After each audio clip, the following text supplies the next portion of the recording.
direct action is not a new idea. We've talked in previous episodes in this season about how it was used by the suffragettes, by various civil rights movements, and it's not new to climate or other environmental issues either. Probably the best-known organization when it comes to these sorts of tactics in the environmental space is Greenpeace. From blocking whaling boats to locking onto offshore platforms, Greenpeace activists have been putting their bodies in the way of environmental harms for decades. 6 Greenpeace activists are on trial in front of a jury at Maidstone Crown Court for causing £30,000 worth of damage to the Kingsnorth power station. There was a very real danger, according to our lawyers, that we would go to jail. This is from a short video that was made documenting an action in the UK in 2008. But when they got their day in court, the activists made a novel argument. They argued their actions were justified because they were trying to highlight the dangers of climate change. There was a lawful excuse that the harm we caused by the damage of painting was insignificant compared with the emissions from Kingsnorth for that one day alone. And the moments when the jury became most engaged was when the witnesses, the defendants or the scientific witnesses, were talking about the effects of climate change on our kids and on our grandchildren. And suddenly I think it put our actions into a different context and made them look, quite frankly, proportionate and reasonable. And it worked. It was the first time that what's called a climate necessity defense had worked. And it sparked lots of similar defenses all over the world. This verdict, we think, marks a tipping point for the climate change movement. When 12 normal people say that it is legitimate for a direct action group to shut down a coal-fired power station because of the harm that it does to the planet, then one has to ask where exactly that leaves government energy policy. Then, just about a decade later, the UK government passed new laws that not only restricted what protesters could do, but also how protesters were allowed to defend themselves in court. Some judges don't apply the new laws so strictly, but others have held people in contempt for just trying to explain themselves. In some courtrooms, the climate necessity defense has been effectively outlawed. How did that happen? And how did it happen so quickly? That's our story today. After the break, reporter Isabella Kaminsky joins us from the UK with a story about the backlash against climate protest and how an obscure law from the 1600s might be activists' best hope. She also wrote a piece for our website on this topic. You can find that at drilled.media. I'm Amy Westervelt, and this is Drilled, the real free speech threat. Hey, it's Ryan Reynolds here from Mint Mobile. Now, I was looking for fun ways to tell you that Mint's offer of unlimited premium wireless for $15 a month is back. So I thought it would be fun if we made $15 bills. But it turns out that's very illegal. So there goes my big idea for the commercial. Give it a try at mintmobile.com/switch. Upfront payment of $45 for 3-month plan, equivalent to $15 per month required. New customer offer for first 3 months only. Speed slow after 35 gigabytes if network's busy. Taxes and fees extra. See mintmobile.com. This episode is brought to you by LifeLock. Between two-factor authentication, strong passwords, and a VPN, you try to be in control of how your info is protected. But many other places also have it, and they might not be as careful. That's why LifeLock monitors hundreds of millions of data points a second for threats. If your identity is stolen, they'll fix it, guaranteed, or your money back. Save up to 40% your first year. Visit LifeLock.com/podcast for 40% off. Terms apply. Did you know that parents rank financial literacy as the #1 most difficult life skill to teach? Meet Greenlight, the debit card and money app for families. With Greenlight, you can send money to kids quickly, set up chores, automate allowance, and keep an eye on your kids' spending with real-time notifications. Kids learn to earn, save, and spend wisely, and parents can rest easy knowing their kids are learning about money with guardrails in place. Try Greenlight risk-free today at greenlight.com/Spotify. My name is Isabella Kaminsky, and I'm a freelance journalist based in the UK who specialises in environment and climate change.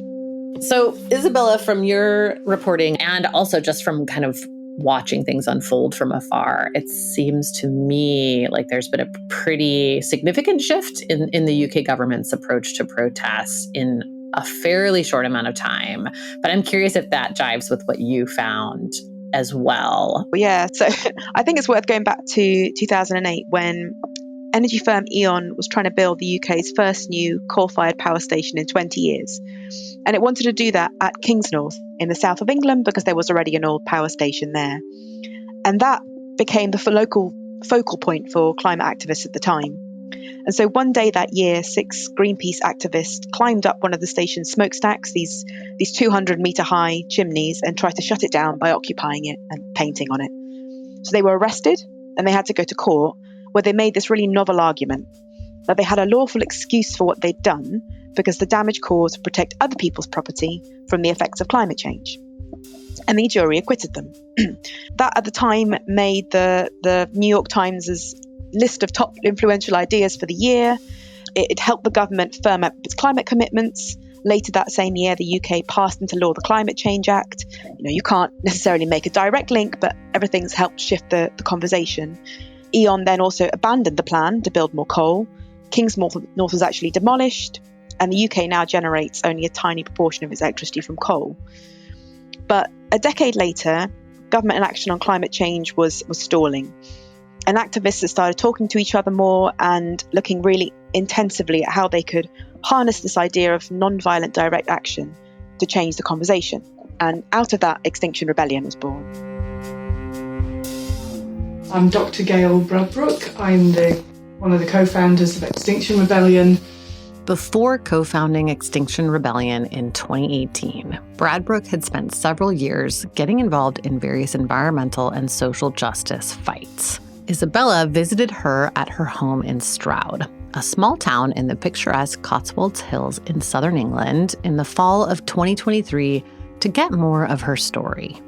I was part of the animal rights group at university. I sort of got involved in green politics as well, but I have to admit, my dad's a coal miner, was from a working class background, sort of bounced off the middle class vibe without realising that's what was going off for me. And no disrespect to the people. Eventually, Bradbrook got her PhD in molecular biology. She says she found it difficult to be a working class woman in science and ultimately made her way back to social justice work, mostly working with NGOs. And I suppose it was really helpful in that it helped me to learn about strategy and partnerships and fundraising and a whole plethora of program delivery type stuff. And at the same time, it makes it quite clear that, NGOs are generally part of the problem rather than part of the solution. And then I did something called street school economics. There's a video still kicking around of that. I was trying to teach people economics on the streets because I think we're all kept ignorant of economics. And yes, we did find that video. Here's a little bit from it. This is from 2013, and Bradbrook is standing in front of a bunch of handmade signs. One of them reads, "Remember the golden rule. Those with the gold make the rules." I feel really honoured to share this evening with you. My concern is economic literacy. What do we know and understand about economics? And so tonight I want to do two things really, to talk about economics. And for me that's about showing the connection between different issues. There may be things that you already know about, like debt or inequality or peak oil or whatever, but how do these things link up? That's the thing that I felt confused about and wanted some clarity around, so I wanted to share where I've got to on that. And then the second thing is to talking about economics. So, I really believe we can't leave economics to economists. At this point in time, Bradbrook was working with the tax justice movement and participating in mass actions around wealth inequality, mostly tax strikes. And then she had an experience. It put her on the path to connecting with Roger Hallam, an organic farmer whose land had been destroyed by extreme weather. Hallam was studying for a PhD at King's College London, researching social change and the history of social movements. Their meeting has sort of become the stuff of legends in climate spaces. You probably know this sort of slightly weird story of going off and praying with psychedelics. That did happen. It was all very profound. Wasn't the first time I worked with those medicines, but there was a depth there. And the prayers were answered. I met Roger Hallam, he was doing similar and different research. It was complementary, and we had this big meeting, and then kind of started gathering energy around, social change movement, which originally was called Compassionate Revolution, rebranded Rising Up, and then XR was a campaign of that. So is it fair to say that was about something broader than climate? Oh, definitely, yeah. So I can send you the Rising Up original. Yeah, plan. so I mean, I remember reading about it, but since when did climate become the sort of the focus then? Well, or has it never been entirely? No, because to me it's all part of the same. It's a symptom of a wider malaise. It's not the thing. And that is such a problem in climate activism, because obviously people come in and want to solve climate change, and you can't solve climate change because that's not the problem, actually, it's a symptom. Bradbrook and Hallam didn't just relate to each other. They were also very compelling for a lot of young activists who were fed up with the stalled progress on climate in the UK. And initially, they had some really big wins. Here's Isabella again. So it had a huge positive impact. In about sort of less than a year after the activists started having these conversations, they managed to succeed in getting thousands of people onto the streets of London in this really unprecedented display of climate solidarity. Some people were arrested, but the actions also changed the public and political mood around climate change. Polls show that concern grew, Parliament later declared climate emergency, and the UK set its first net zero target. And that was all in the 12 months after Extinction Rebellion launch. And it also sparked further protests around the world as well, under the banner of Extinction Rebellion and through other sort of climate activist groups. Bradbrook said she thought that super successful first year was because Extinction Rebellion's approach was so different. Not in terms of using direct action per se, but something a little more ephemeral. What I believe created the success in 2019, and it was limited, but we did smash through climate denial. There was a spirit that was created. It's of the right hemisphere that's the playful side of humanity. That's the side of humanity that's visionary and collaborative and together and believes in itself. But at the same time, it sparked this backlash. So the same year that the government set that net zero target, a group called Policy Exchange put out a report, and they called it Extremism Rebellion. And that report warned that Extinction Rebellion was a major threat, and said the government had to do something to crack down on this type of protest. If you've been listening to this series all along, that name, Policy Exchange, might sound familiar. We've mentioned this organization before because it's an Atlas Network member think tank. Here is Richard Walton, a former senior policy fellow at Policy Exchange and the lead author of the report that Isabella just mentioned, talking on a podcast shortly after the release of the report. You'll hear the host first and then Walton. Ms. Walton, thank you for coming on the show. Now, while I may support many of their motives, I can't support the way they act, but they're not really the mafia, are they? They can't be called an organised crime gang. Good morning. Good morning, Nick. Well, I mean, there's certainly the behaviour that we've seen is rather typical, but they are certainly engaged in organised criminality on a large scale, and their sort of tactics is one of civil resistance, a civil resistance model that is based on illegal action. So I think what we saw over the weekend with the blockading of the various news print outlets was a form of anarchism. Effectively, it was rather typical. This is a group that rejects democracy and the liberal free market economy and explicitly seeks to overturn both. This is something we've talked about in this season too, this framing of climate activists and particularly those engaging in direct action as being these scary anarchists. Definitely that's something that Atlas Network think tanks in particular have been pushing. Isabella, did you see the UK media kind of amplifying that message too, or any politicians sort of picking up that thread and running with it? Yeah, definitely. They started to, certainly certain sections of the media started to repeat the kind of language that was being used and the framing of these groups as a threat rather than trying to draw attention to a serious issue. And then it wasn't too much longer before the UK began actually putting some of this stuff into legislation. So in 2022, 2023, the UK Parliament passed two really significant pieces of law which gave law enforcement agencies much greater powers to stop protest tactics that were considered to be disruptive.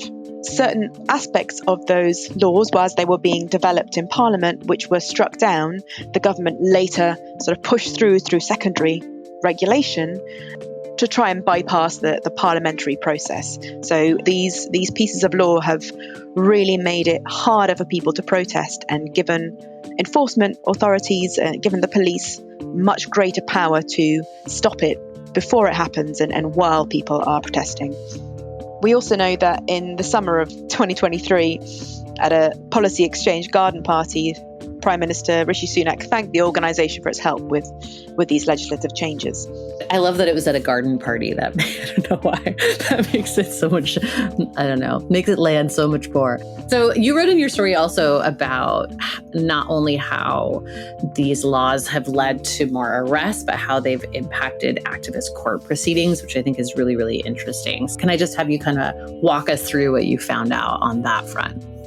Yeah, sure. So I've been speaking to lots of activists who have been arrested and have been through the court system. And the really key thing is here that activists, when they get to court, whatever the crime they're accused of is, they want to be able to explain their motivations for why they did what they did.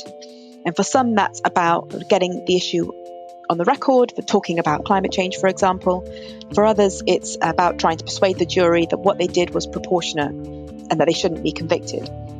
But judges have discretion in how they run particular trials in their courts. And that's led to this really wide variety of different outcomes for protesters. So in some courts, activists have been given pretty free rein to explain their motivations for what they did. In some, they've been allowed to use particular legal defences. So, for example, necessity. That's saying that what they did was necessary to avoid a greater harm to the planet.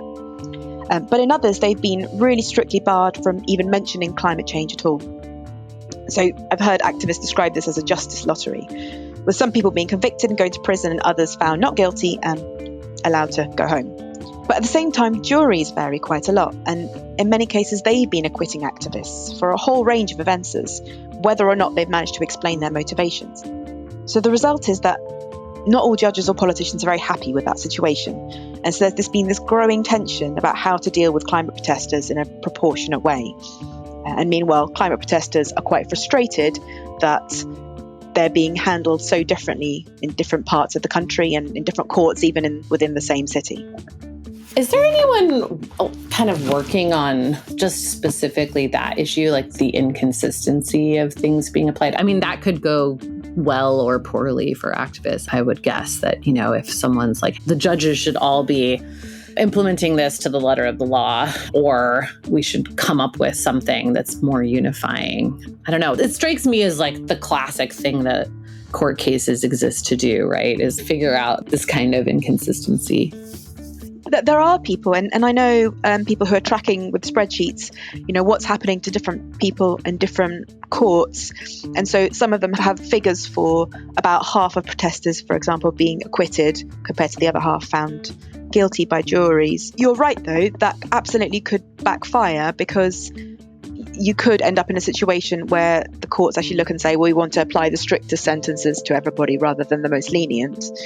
So there's two things going on here. It's protesters feeling that the sentences being handed down to them are too strong, because in some cases, the jail sentences that have been handed down have been significantly bigger than they had been in previous protest trials. That's something actually the UN is looking at because there is concern about how the courts have applied this. But in other cases, they're talking about the inconsistency. So there's the tougher sentences on one hand, and on the others, the lack of a kind of clear guidelines for how to treat these cases. I think some of these cases are going to the Court of Appeal, so there might be higher courts deciding how it can be applied to the lower ones, but so far there isn't any guidance on that. We don't know exactly what discussions have been had, exactly what pressures have been placed, but we can see that change in charging decisions.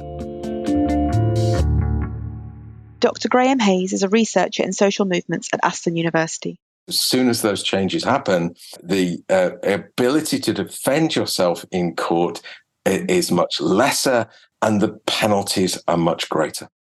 Hayes and his colleague, Dr. Stephen Camus, who's an associate law professor at the University of Birmingham, have been tracking what's happening in the courts ever since the UK passed its new protest laws.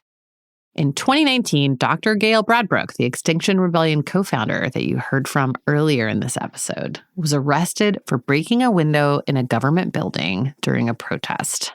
She just went to trial in 2023, and the judge in her trial refused to let her explain why she was protesting in the first place. The judge repeatedly warned her to stop speaking when she disobeyed that order and told the jury to disregard what she was saying. So in that context, thinking about Gail Bradbrook's trial and the judge's warning that if she continued to overstep the bounds that he'd set, that he could move to a judge-only trial. I mean, am I right that that provision was designed to address jury intimidation, sort of in the context of serious organised crime? Is that why that was developed in the first place? Yeah, it was 2003 Criminal Justice Act, and exactly, and it was highly contentious at the time. And another thing that came up in your piece that was new to me as a non-UK listener was this idea of jury nullification. And I think it's interesting sort of the role that this concept is playing in these cases, and especially around the court proceedings. Can I have you kind of define that for folks who are tuning in from outside the UK? Sure, this is a really fascinating idea. So it refers to this key legal idea, which actually dates back about 500 years. And in 1670, jurors in a particular case were ordered by a judge to find two Quakers guilty of illegal preaching.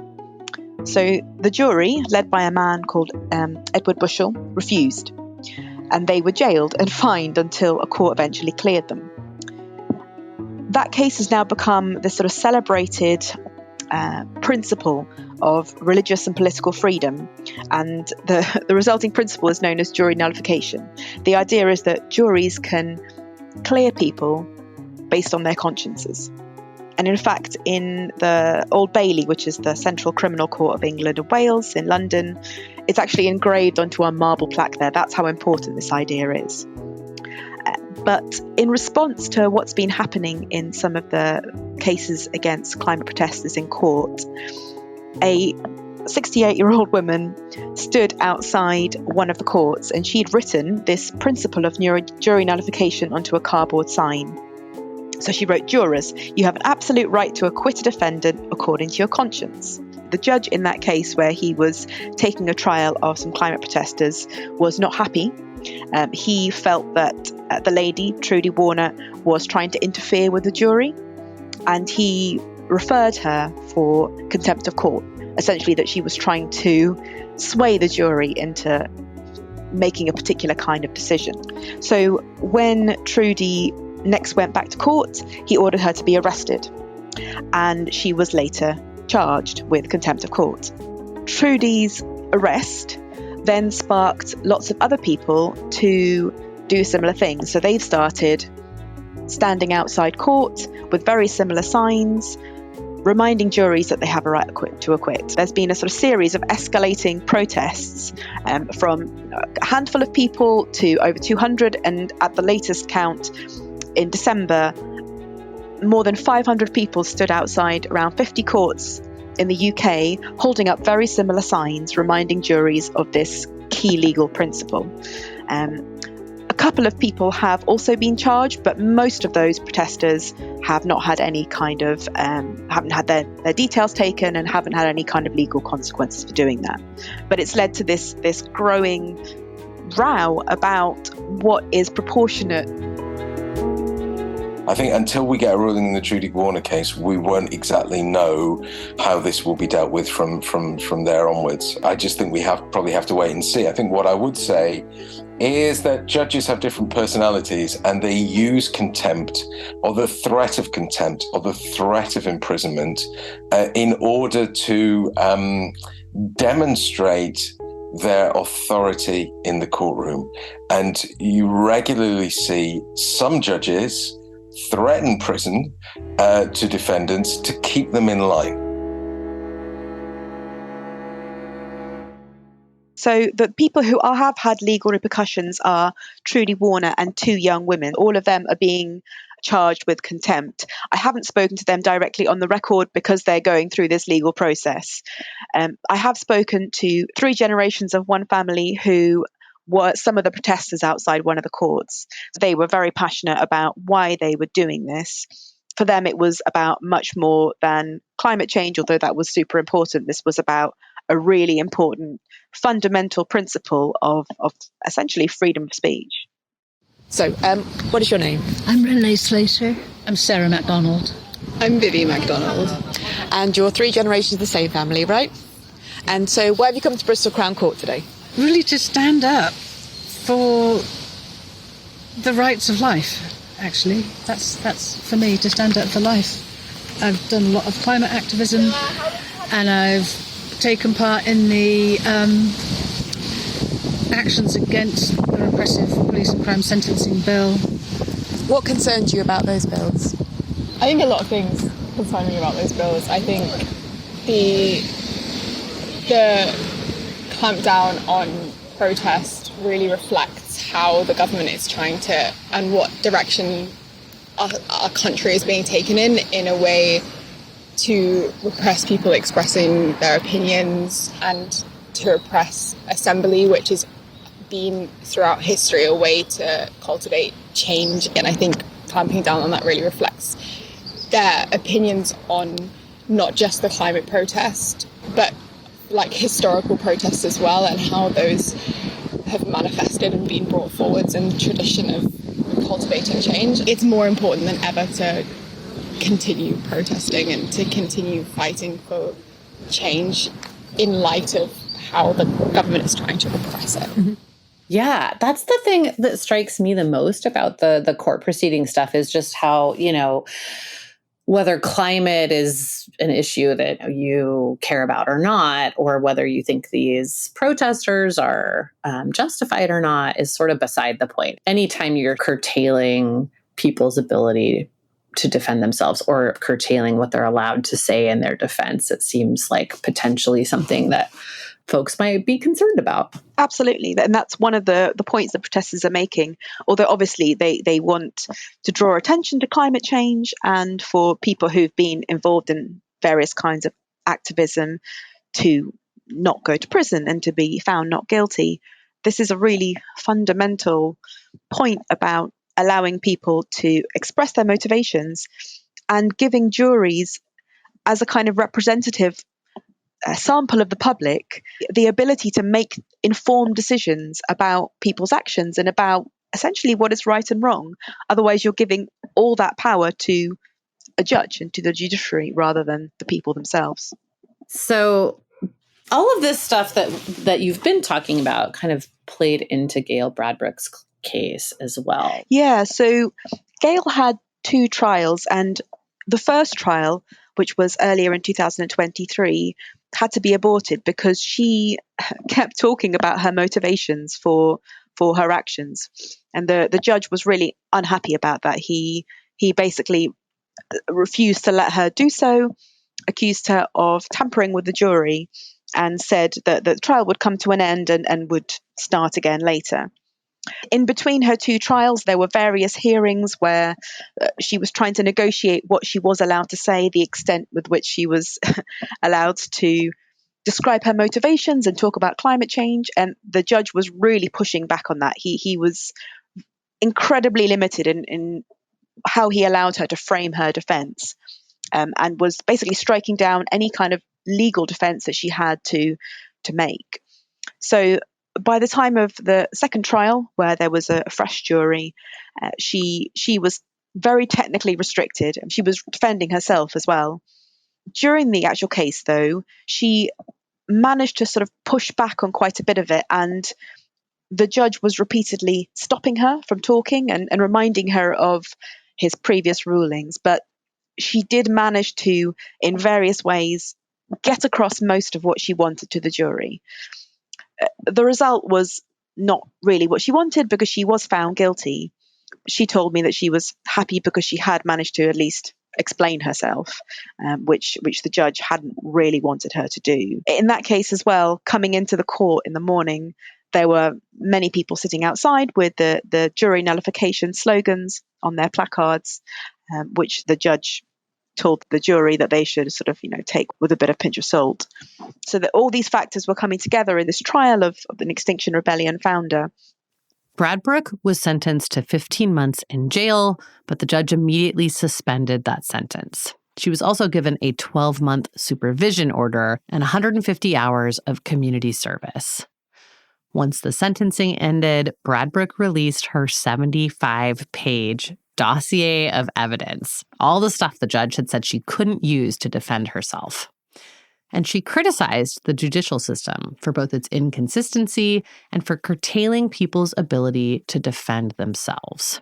In a press statement that Extinction Rebellion sent out, Bradbrook said, quote, "Our so-called justice system is a lottery for climate defenders and not fit for purpose when it comes to tackling the climate and nature crisis." Meanwhile, several other climate activists are either in jail or awaiting trial in the UK. Next year, there are going to be quite a few more trials of climate protesters, some of them accused of quite significant damage.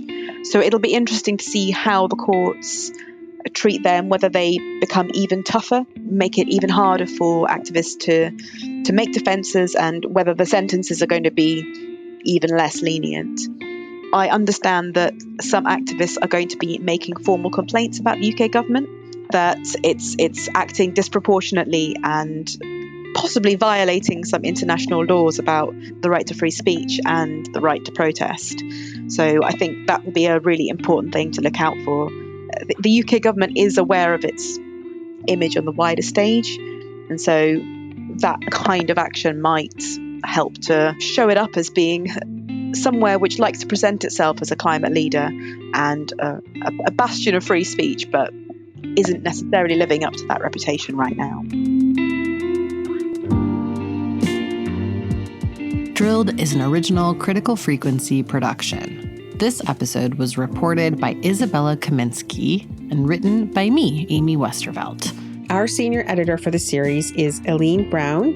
Our senior producer is Martin Zaltz-Ostwick. Sound design and scoring also by Martin Zaltz-Ostwick, who composed much of the music in this episode. Mixing and mastering by Peter Duff. Our theme song is Bird in the Hand by Foreknown. Fact-checking by Wudan Yan. Our artwork is by Matt Fleming. Our First Amendment attorney is James Wheaton. The show was created by Amy Westervelt. You can find a companion web story to this episode on our website at drilled.media.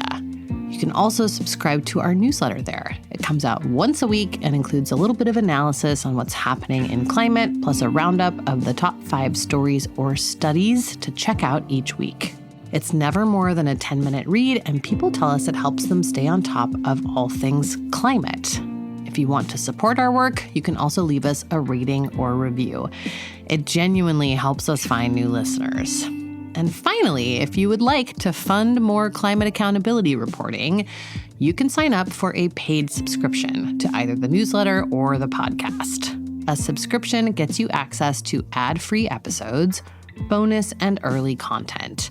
And every dollar you contribute goes toward more reporting and more stories. Thank you for that support.